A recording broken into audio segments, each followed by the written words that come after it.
Ejina o kan Kwasea say John Mahama ni papa eche Kwame Nkrumah obehu se na obia account Wayoosi wo se kwadu ayaka so waja se nipa pupurupu waja se omehwa se de wo nipa dua sitie se anu adwen tie nipa pupurupu tantan Kwasea enkeka jimisem na obenya atamfo yesi wiase we mu se nipa ti ahodwa ompe yes wo for so akwatena makom abusa enche bia ana ye nua panyin Wayoosi Wayoosi ebe kan se me oh Mahama wa adwuma ja se he adwuma Mahama abo de Ghana hanom no ye hu no so bi da firim Nkrumah penso Mahama abo adwuma pa and Mahama ohianse will go for third term se Mahama ka se on third term on Wayoosi obe demonstration wa Ghana hanom radija Wayoosi o ye demonstration as a vehicle edi na sa se Wayoosi e kan ye no eno ana Twene Jonas ave reply no e se mo ho pa Wayoosi say we board them or be nyanza by force. You Penyah broke media. First one said DDM. Over like if you don't know that about subscribers to subscribe to the KB notification code for latest update. I bet you watch your mama. Will comment section. Let's pass over baswa. No one share video more for so any be ashe. Enche bia anam bro video catch us say Wayoosi. Aye Kumawood actor. Wayoosi. What be calling on Mahama say I ordinary day we are on sound go for another term. No me a third term president every say. Mama boy juma oh what the heck na juma yo po Mama boy juma yo po hey amam Penyah be dia de Ghana konwa so konyina Mama boy juma yo po Papa Michelle, His Excellency the President of Republic of Ghana, you are John Mahama, Sabi Biu, Wakeke Wayeye, Oba Michelle. Papa Wadaruma, so Beka, say Unkubiu, Papa. Omani suffer you. Papa, Omani here more. Papa, Omani suffer well. Yes, you say me intimate. Papa, the way we see woman, yes, so. Namia dom, when you're 2/3 of Parliament. Papa, Constitution at the house ye bay or ye bay review, and I say by amendment. Papa, you first have Konya way so. Papa, Nina amendment, next or 2 or so, another 4 years be my. Papa said you see woman, oh, you're coming come out to swim you. Yes, sir. Oh, so what can so be dear. Papa, but who is state man? O mining in a dodging down so. O money can't go here. Shall not win you submit your mukoyi. Papa, shall some other go to Honmo. A year restriction, a visa restriction, and not a friends. America for their to Ghana. Papa, 1 more 70 over year for. Papa, that my slow. Yes, sir. Papa, yes, sir. One year amendment. Papa, Nasako another 4 years, my. This is so mine no crowd, and son won't could be my who's a won't be. Papa, yes, sir. Papa, a cross worker, and so me. Papa, yes, sir. Sabre be my wife. Papa, Sabre be my. O money here. Papa, money here. Papa, yes, I never can. O man will be a bay demonstration. Oh. Obi de boy demonstration here you know ye nyefo bi ya say ye o tetem papa ye o tetem dan so ba tetem a ye mse Ghana ahudwo beba asundwe beba o man ne be ye papa minim se wadi atum pia amano ma wutiri ka tira so de tell Wayoosi ayi kana nsem nyina no ne nyina de see 2016 go 20 na Mahama ene president ho ana Wayoosi enya ne kidney infection Mahama as president that time no you know oyisi kase en fampo Wayoosi agent say no na edi Wayoosi trimu dam man de bo dam obo Mahama ho dam do anti Mahama ho jai e wan the campaign song de na no drop enwum ama Mahama china no drop enwum ama Mahama je say Wayoosi tiabom Mahama anti Mahama ho jai to chirem say Mahama boy adwuma pa enti no on go for third term ama third term as we call be kan no media no e be we come adwen chire da busia Twene Jonas abamu bi do chire say Wayoosi Shotingo, Krachi. Oya koda o, oya koda. Kontinase kula le bedi for 5 de Krachi kontinase. Kula so ne gu ye kontinase na bedi for 5 what here. Ajime for John Mahama we need chasere. What makes you different? Enti jantro na what mato TV3, mato Nia TV, mato bloggers no. And inti mama bloggers en Kwasea fo ni nyina diplomatic passport. Enunti mato omu nyina nti da bia ombetwa ntro no the reality will expose you Tiriamichono and Tron Yomecho said John Mahama is the best, but the reality, you know, it will expose you. Uba yana di dumso levy aba. Di levy. Dumso levy na fe na Ghana for the sumukase. Afe na auto light bay mukase. Afe intisano, what makes you different from MPP4? And this in for munyina mu sama Jimmy. Think I say by now no Mahama no early stage a Jimmy say o man no. E say nka munyina mbe baahye no. Ana mu jai propaganda na wato TSKama bloggers so munye no. Wayoosi Matise omusi odo Kwasea ne nam se John Mahama oi chen kwa ame nkunuma meti ase ese kom de wo na John Mahama Kwasea na ba o ma usika e ma de to aduani di but me sew Ghana for pe movie Ghana for pe wasem de ya wo ye no wo yesa obi abehun se won wagimi won antifan se nurse ni bi ono no ye ntua ne ka wan ya na 10 months. Now what you soon abra John Mahama Kwasea na promise no less than a year ago say yento abama no obape obe make sure so betua na esifo ni na aka na susu ampa John Mahama Kwasea ko han private jet air fly the whole world tiriamecho no abra Kwasea ba na odi na chi no ntena private jet mu dawo anso da o yare mo han private jet ne ko the whole world ko sa na yare e blow over $50 million na susu ampa sa na esifo ti wo na o muti say Wayoosi wudu Jimmy kan Kwasea sem say ya obo se na afi no obi atan kwa ntimi srew sika no ne mo anche se bejimi na fa atanfo wo nya meche no we John hemfa pa na Kwame Nkrumah wi a omanya japade ma ni nua bi ni wi ase Kwame Nkrumah ne ma ne na busuanfo nyina ne nam Ghana o mda so ti Kwame dem John Mahama wa wi a Ghana Bauxite Limited amani nua Ibrahim Mahama Kwasea mpanyini tani Kwasea no ama odiscan nyina to cars e de aka han private jet no de show off Ghana Bauxite Limited no ni nyina Ibrahim Mahama and control sikani nyina akọ omo esi a osanse okowia black voter aka no Kwasea Kwame Nkrumah wia bibi dabi e MPP NDC fo na ya akromfo no ma wia omanya pade atonton bibi agu mbotom entu de ya akromfo compare obi a e honorable mana obi anim se wa Jimmy Tiriamecho Wayoosi nti jan Kwasea keka no mama nkan me subscribe obi an ko Twene Jonas TV no ko subscribe say be the comment ba me hunma body was ask her say nurse Prema is on night duty and she is hungry because her salary is too small and she didn't receive salary and na make no nti sa nurse ni we ko hu say Wayoosi amepe na asem amehwe ni movie ejina ho keka nkwa asem say John Mahama ni papa eche Kwame Nkrumah obi hu say no obi a account Wayoosi wo se kwadu ayaka so waja se nipa pupurupu waja se mehwa se de wo nipa dua sitie se anu adwen tie nipa pupurupu tantan Kwasea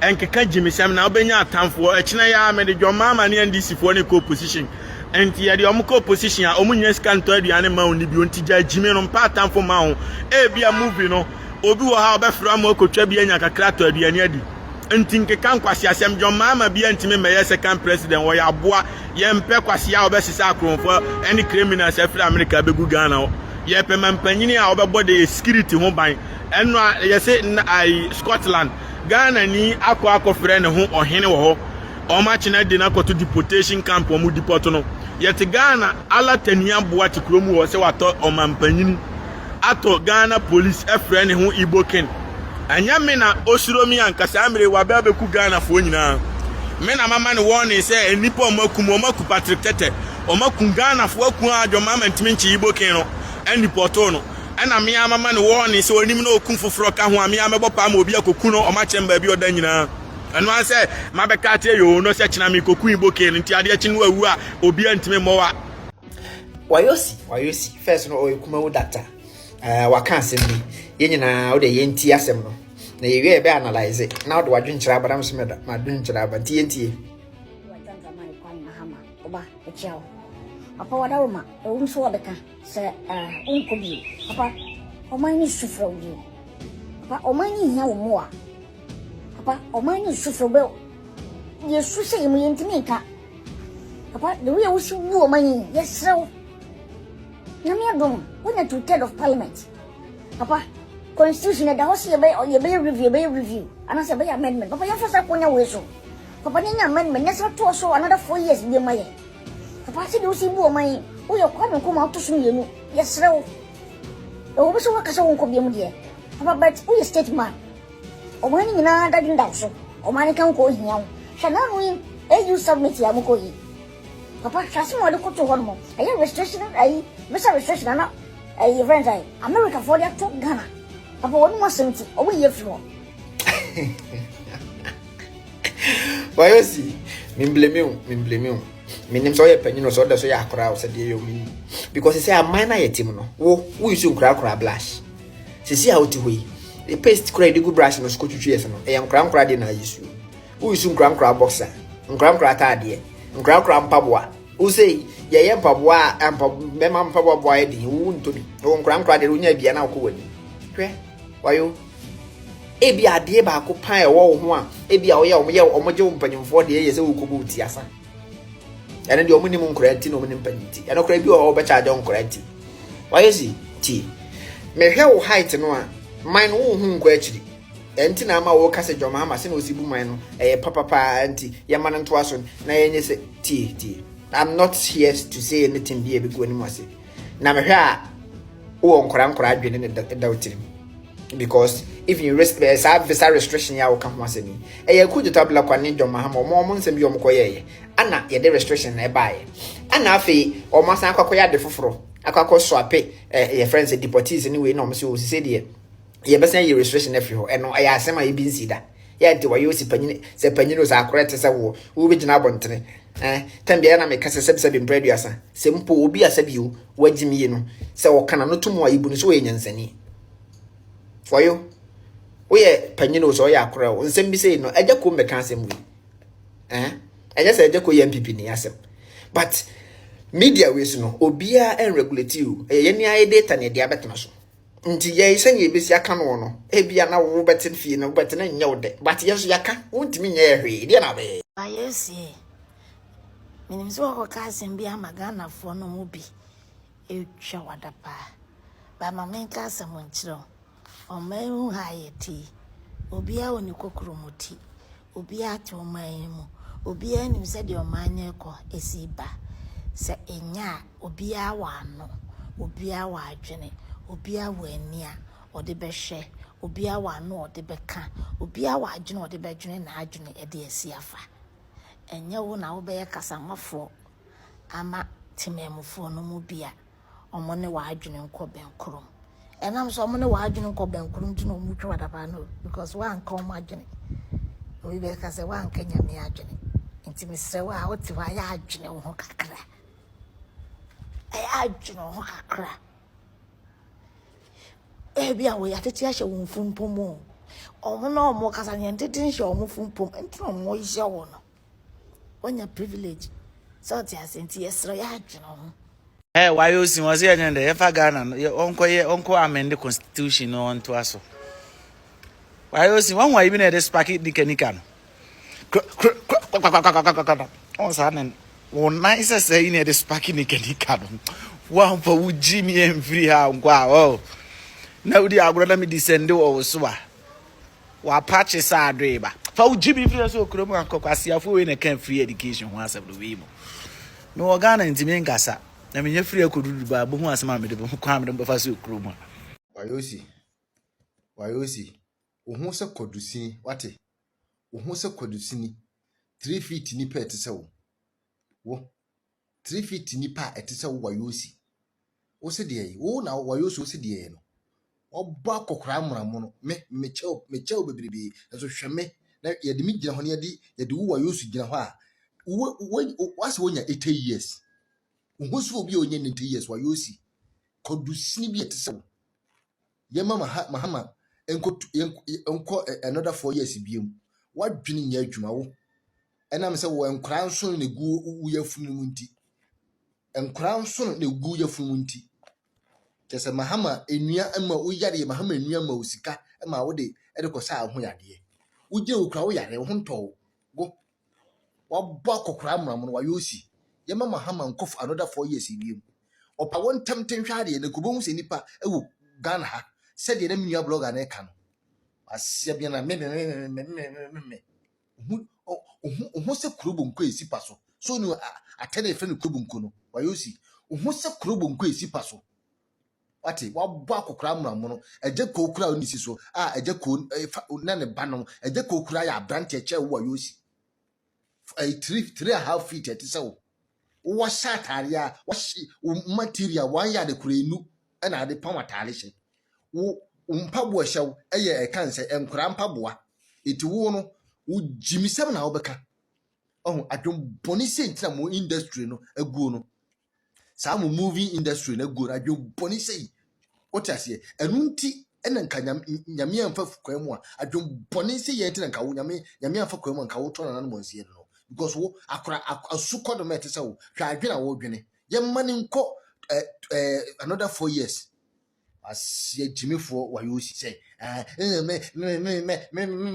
ase ye kan say yi baby kafu as ya wo ba wo no say oda so twere fom onyini ye tu nim say how is it school fees as yampain o me say o se kurobo nko esi paso Wayoosi for 3 feet ni pete say wo ayi 4 feet kura wunu o she 31 aboa obigino ye nipa kasa so ba obigino nipa front say wo be kekan kwasesem wi ofu ye te say Wayoosi wo de be kekan san kwasesem ni biom na wo de be ka kire no sikle ni ye te say wo sikle te say wo wa ye sikla na onam ho no hu ye ohu asia say nya me on say kasa ko ntimi nkasa me se wo hu se kurobo nko esi paso kurobo nko esi paso so onuma me kire wo ayi aduaba bi na ye de aba wo ma ne apusa ne se na esisu ne atane na etwa no na yesi sa na wote Wayoosi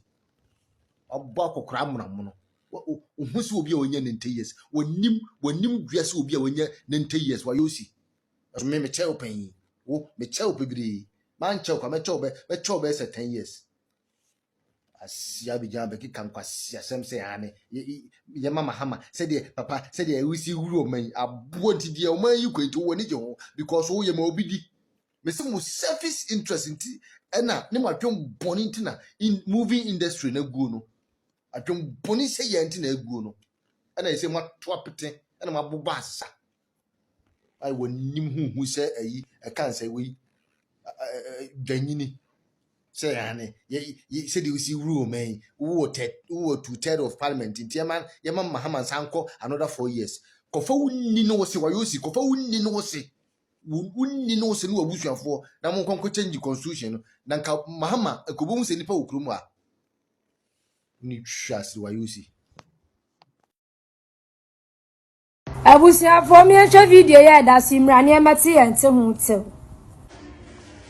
Papa, Michelle, His Excellency, the President of the Republic of Ghana, you are John Mahama, Mr. Bibiu, Wakeke Wayeye, Oba, Michelle. Papa, Wadaruma, Umswabeka, say, Umkubu. Papa, Omani Sufra you. Papa, Omani here more. Papa, Omani Sufra Bill. Yes, you say you mean to me, Papa, the way we see woman, yes, so. Eh, Baba Wayoosi. Eyawo, una sabi previous, winya kidney failure. Ena John Mahama dini si kabua o share ma no ho to. Eyawo na wafi John Mahama aka. Eyawo, una woni Kumawood stars ni bi. Muni madi amount cost kwa muni politics na muni amemu nti. Mudi mo time ne mo mre no madaje na to ye campaign ma John Mahama ebetina so na wo Wayoosi wonya sika e de akosi hotel e de enya wudidi bi hwa wo yele no wo ma ka na Ghana ni bie ni hɔ a wa fi John Mahama amemo kanka e bi na amemo John Mahama ebui junso amemo padi amemo etu amemo yi fake certificate amemo John Mahama ebui e na wo se Ghana fo osu frɛ no Why na sufre John Mahama? Share a double track system and I could follow the buy her. Me who video be a mammy be so bob blam ma. Baby or my tam ne bad na koto or massa any day. Mahama wa bon and this for a bomb in imagine or obi obeka se Mahama memo obu ekoye man bia na se nipa no wa bon no wa nko school na woni mu ade ebi ti se wo Wayoosi enam se wo ye short ni sa na me ye sure se wa adwen ni so te wa adwen ni ye short and this time around ye mpene ma muntu mfutu angu ye maame ni mani o ye mpene ma muntu mfutu angu Ghana fo ani ye mpene ma muntu mfutu angu nkwala na bet na na ewo ma adwuma na Mahama 4 years na obebu ye na omunye enwu Mahama memu no this time around ye mpene Wayoosi etu obi enu a wo su frɛ John Mahama wa bon woni mu she galamsa minua bema Wayoosi yeso wo se yema His Excellency John Dramani Mahama another chance wayo politics obia obabia o kire na adwene ko sa wo ye NDC ni nkire se wafom kwan ana why mistake debi me oba me fear especially me papa side NDC for those chen MPP sabi no nkire se sabi omunim ni omoye ni ono ope no na wayo tie me unua ajako meka ne se wo bra pani okodi MPP akidi onyaaye me kwaku abu aminim tie oko akufu ado hoko ka kire ne se odanase bebre se free secondary school policy a ne dana no se oba obeba ama nwisia ni nyanka a sabi sikasam nti omuntimi nya kwan enko school no eso abamfaso amomo no odanase se otumi yeye wayo wanyini adwene dawitirim John Dramani Mahama eba 2024 no was 24 hour economy se ya bia nwuma ni bi na meni krom ha me kwaku abu aminim na wunuanom wo fa asefo eye anesefo ne teacherfo a egum montene ye dede no wayo kama omusu no kura nkoto sabi uye nyansafo a woda sumiye so dwene a wunuanom ne wo nananom wo fa asefo egum montene su aye adwuma abosome nwotwe ensia enkono de kwa afe ya wa abosome dumu na ye first a omusu no enka mo mawre ho a omudie enkoto na nka obekasa nyansasem we unua pani hu se obebo ntoa eyi nanim beye campaign ema MPP aban ena obekire nie ntia oyi nanim bedi se adwuma no because ajako minim se ajako anko school anko akiri enti se ajako ba abontene be kansa nyansasem na ekire ba bia ofiri because na ompese mmofra ana enkirima eba ebefa anamo no ofa emu no suku anko suku anko akira unya adwuma ana utu kwan a ena hu nwuma sua so mfaso enti unua no hunu saa no ma we nyina eno nti ena obeka ase oda akufu ado ase bebre se free secondary school policy oba otimi yeye odi ye dabi 24 hour economy amonam dwom montene uni Christian awini ebo ho dawuro no ene ye hunu free secondary school na uni Christian awini bo ho dawuro se mo the private ones e beka ho no ene base numu bia na ye free a na wunua no mo wo faase no mo enjoy no mo se nkwada no ntua ye nyina ye nim ne ye koso omu school placement ho nsem eni sika headmistress ne headmaster for gini sumase wayo wunim we nyina won na nwene ho wo wa wanko suku a wo onya professional no utifie mi atua wo kabosome tu beba abontena be kan kwase asem enya wo a